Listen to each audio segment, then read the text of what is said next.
This 15412 floppy disk drive is spewing out some very peculiar error messages. But, as it will turn out, the fix is very simple. Hello and welcome to the chicken farm. Let's start from the top. The drive's power up is normal, and when trying to access a diskette, I get an ordinary file not found error with a blinking error LED. But when checking its error message channel, this is what comes out.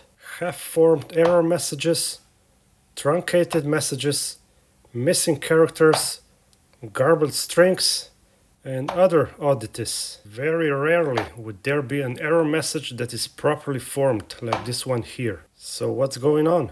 Let's pop the hood and get a closer look.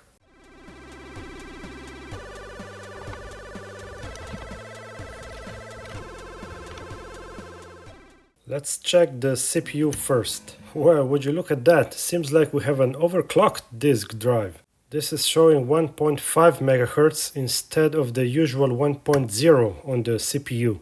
Unfortunately, this doesn't mean the drive will work faster, but instead there will be timing issues all over the board and nothing will work properly.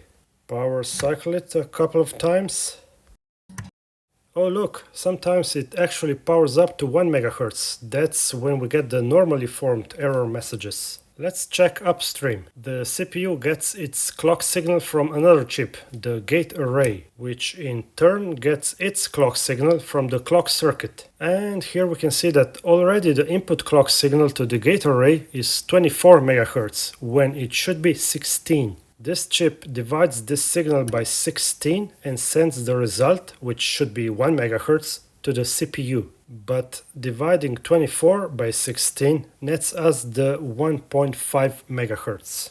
And now, while poking inside the clock circuit, I stumble upon the amusing solution. If I touch certain points inside the clock circuit, the frequency comes back down to 16 on the clock circuit output and 1 MHz on the CPU clock input.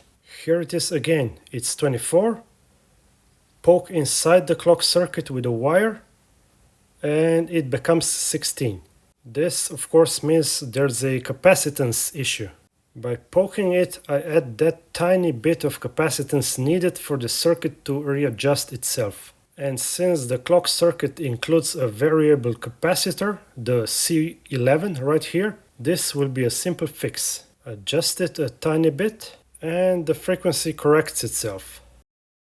By the way, this is a ceramic screwdriver so that I don't make contact with the circuit just by touching it with something conductive. After turning the drive on and off around 10 or so times, the issue didn't come back. Here we can see it reading a floppy disk. The loading process looks good. Great, seems to be fixed. Time to reassemble it. Clean the read-write head, lubricate the rails. Just a few more tests to finish up.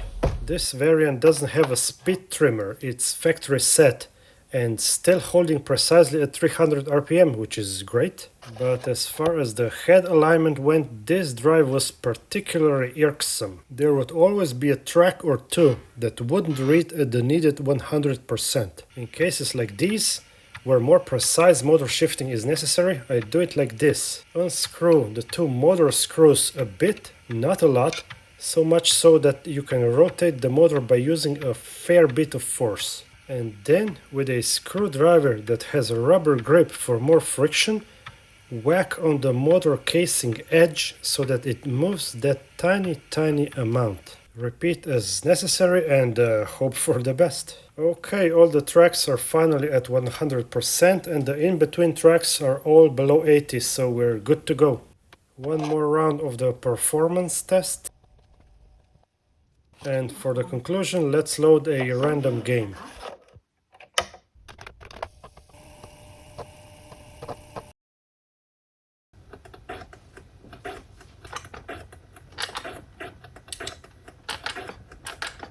That's it for this quick fix. Thanks for watching, goodbye from the chicken farm, and I'll see you in the next one.